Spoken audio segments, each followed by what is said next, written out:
Hello and welcome to another episode of Fundy Tidings. I'm your host Jay Reamer, and with me today is Rachelle Wearing, who is with the Alzheimer Society, and welcome to the show. Thank you for having me. So this is January is National Alzheimer's Month. So tell us about the importance of National Alzheimer's Month. Well, it really gives the Alzheimer Society nationwide an opportunity to bring awareness about the disease itself and how it affects individuals both personally and at a community level. Stigma and discrimination has always been a great hurdle for persons living with dementia. They had recently done a survey, a national level survey, 1,500 Canadians surveyed said 46% of people would be ashamed if they knew that they had dementia if they were diagnosed, and 61% felt that they would face discrimination if they were in fact diagnosed with dementia. So it really comes back to educating the population, educating people about what the disease means. The focus of the campaign is, I have dementia. I am living with dementia. Let me show you. Right, so it's bringing back into focus that even though individuals are living with dementia, they still are very much, a member of society. They're, it is not a weakness. There's still very much humanity there. So it really sets the stage and gives the platform for us to get that word out there. I spend quite a lot of time at the Passamaquoddy Lodge visiting different people. And I was there one day, and I walked by this woman who was a friend of mine. And I said, "What are you doing here?" And she said, "I'm just here for a couple of weeks. I have Alzheimer's." And I thought, this is an interesting situation, one that I have never encountered before. And she was absolutely 100% pretty much with it until you got into a discussion and you realized. I think that as with any weakness that we look at, there is a stigma attached a lot of times. I don't know whether it's a human thing or what it is, but it's something that education does fix. One of the questions though that I get a lot is Alzheimer's is kind of the lumped in, it's an exchange word for dementia, which is not correct. You are correct in that statement. So you are not correct in your correct statement. Can you enlighten us a little bit on that? Because I think it's really basic and important. Alzheimer's is a form of dementia. Dementia covers several different types. There's several different types of dementia. Alzheimer's is the most common form. There are several different forms. Some will display differently. However, in terms of symptoms, anybody that's worked frontline or has any affiliation whatsoever will tell you, if you've met one person with dementia, you've met one person with dementia. Every single person is different, and when you're saying you cross paths with a friend that you weren't aware that had dementia, just for perspective, there are an estimated 15,000 people in New Brunswick right now living with Alzheimer's with some form of dementia, right? So to take that just a little bit further to say why awareness and education is so important. The average number of the circle of care is 6 to 8 people for every one person. So you're looking at 90 to 120,000 people in New Brunswick are part of that circle of care. That's going on 25% of the New Brunswick population. Now, let me just get that clear. So you're saying that there are 15,000 people living in New Brunswick. Estimated. With dementia or with Alzheimer's? Well, Alzheimer's is a form of dementia. Right. With dementia, yeah. With dementia.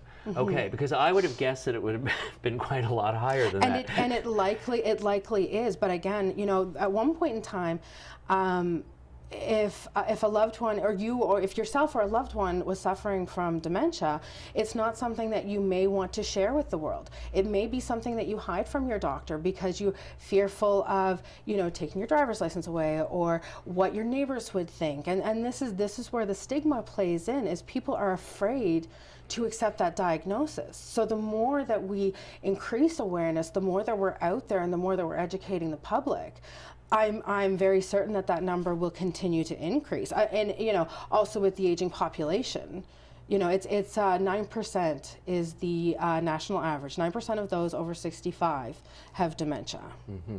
I know that there's a lot of scientific work being done, especially with Alzheimer's, because they're beginning to pinpoint what actually happens, so that they can figure out a way to make that not happen anymore. And that's a wonderful thing. Excuse me.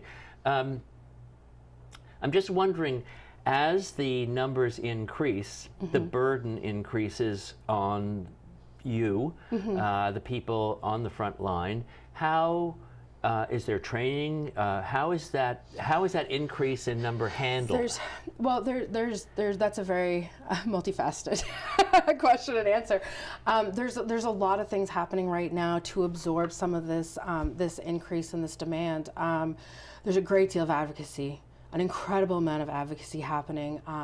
We're looking at federal dementia strategies, as well as there's talks of a provincial dementia strategy or dementia action plan, which is something that we're a very active role on, both on a provincial and federal level. This is something we're very, very involved in, and we're in the right place to have those conversations and be the experts at the table and really advocate for for those that are living with dementia in our community. So that's something, advocacy is a big part of what we do. Research, funding research. Right now, the aim of research on a national level is more towards the preventative and the early diagnosing. Once the damage is done, it is because, we're just getting some really great momentum. So as we know, there is no cure. Hopefully there'll be, if not a cure, maybe something to, further slow the progression. There are some medications out there, but there's some really great things happening on a national level. There are some, we contribute, last year we contributed $85,000, right around $85,000 contributed to research for dementia. And this is all done through, our fundraising initiatives and stuff that we do in communities around the province. We also have First Link, and that's something that has been partially funded by social development through the Home First strategy, as well as some private donors right in New Brunswick here, that have allowed us to launch a program that offers a very unique, proactive approach in reaching out to the individuals before the crisis happens. The Alzheimer Society has always been a very crisis-driven organization. People don't know they need us and they need that support until they're at crisis. The fire's happening. So now because of the the funding opportunities, we've been able to grow as an organization and have a very proactive approach that we're reaching out to them at time of diagnosis, and we're supporting them throughout the entire continuum of their disease. We have education, we have programs, telephone support, one-on-one support. Like there's resources to no end. So let's just break that down for a second. Let's just look at the educational aspect, because I think that probably is one of the big ones.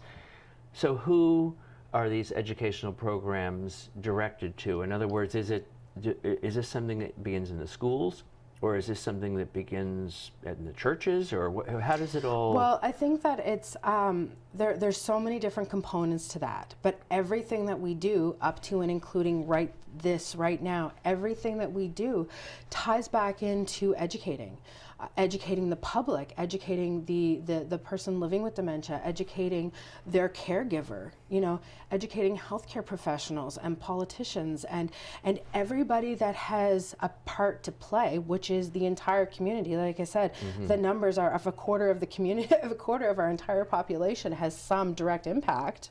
This is a conversation that everybody needs to be involved in.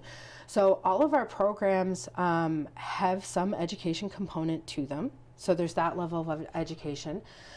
We offer presentations throughout the year based on necessity. I've done presentations to practical nursing programs around the province. We present to nursing homes, frontline workers. Although we don't offer formalized education, sometimes it's just a matter of understanding the disease process, the communication style that goes along with it, but also understanding First Link and what we do as an organization to support the person living with dementia and their entire circle of care. So we offer an education series that we run throughout the province, offering different there's 3 different stages. There's 3 different components for the early, middle, and late stages of the disease. And we run that several locations around the province in both languages. So who would attend such a program? Well, primarily, again, it depends on the program and the actual. Sometimes we deliver to healthcare professionals. Sometimes the education is one-on-one, sitting across a table like this. We have 6 regional offices around the province. And sometimes it's a matter of educating the person that's actually living with the disease. Sometimes it's face-to-face with that caregiver. Sometimes it's on a larger scale. I think that the earlier we can educate people, obviously, the better. Let them make the right steps in the right direction for the right reasons before they get to that point. Is the basis. So we have our stance on education, again, is it is tied into every single thing we do. Education is awareness. That's interesting because I think that there is, any time you're dealing with something like this, we're sort of an unknown factor. Like, as you said, if you've met one person with dementia, you've met one person with dementia, and it's not something that you can paint with a broad brush. So logically, there's a lot of fear involved because people, especially the caregivers, don't know what to do. And so there are choices. Some of them, let's not do anything, let's just pretend it's not happening and hopefully it'll go away, which is not going to happen. But I think that so I'm interested to see how the education, so is it done through brochures at all? We have print material, we have online resources, we have, again, face-to-face presentations, we have the formal education for the caregiver, the Alzheimer's Journey education series that we offer. So, there's the goal is to be able to adapt to, because our demographic is very different. We have frontline workers that are in their 20s, right? And we have husbands and wives that are in their 90s. So we can't really go for an all online approach or all in-person approach or all telephone. Like, we have to be flexible to the needs of the individuals that we're catering to. And that circle of care has no age limits. That's right. It's because I always think that education, we tend to think of education as being something that is a school thing. But on, adult education, continuing education, those are all things that, we're always learning, as whether we're going to a class or not. As long as we're alive, we're learning stuff. And the thing with the importance of of awareness is encouraging people to have these conversations, encouraging people to be receptive to this education, because people don't want to talk about it. It's similar to the stigma and the cloud that follows mental health. You know, people don't want to have those conversations. So the more we bring it into the light, and the more that we normalize the conversation, the more receptive people are to the education. And then as a community as a whole, and especially in communities that you see in Charlotte County, this is, you know, a community as a whole can be more receptive to those that are living with dementia, right? And we are going to be able to attain this through awareness, through speaking like this. So we have, you know, 750,000 viewers right now.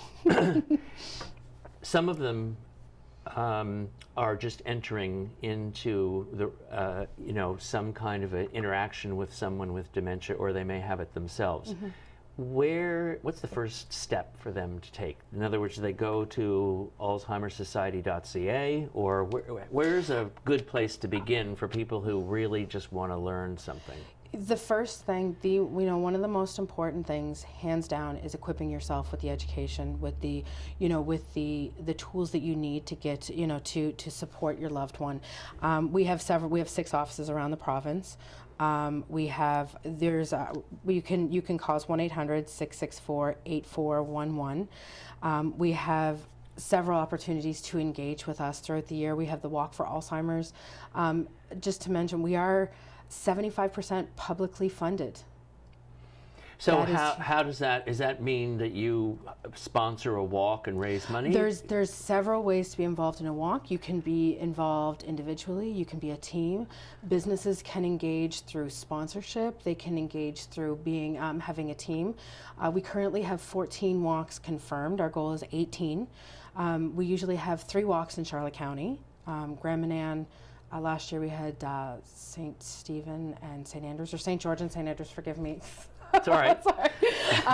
But there's various ways to get involved and give back to the community. All of our programs, everything I've spoken about, every educational opportunity that we have, are free to the public to use. All of our one-on-one support, telephone support, everything is free. And without these fundraising opportunities that we have throughout the year, we could not do that. We have a substantial input, substantial contribution from government, but again, 75% publicly funded. That's a lot of, through donations, through, our walks and our fundraising opportunities. So we are, that and volunteers. We have a very small group of paid staff, and we have over 200 volunteers in the province. All of our programs are volunteer run. So anybody in the community that is wanting to volunteer, we are always desperate for volunteers. So going back to where someone would go to try and get some introductory information, because there are people outside of the province. Your directive is really get the information wherever you need to, and there is a lot of information online, I would assume. And is it good information? Or is there information floating around that to be wary of? There is a lot of information, and I think that comes with you see the fad diets and whatnot. There is no cure for dementia.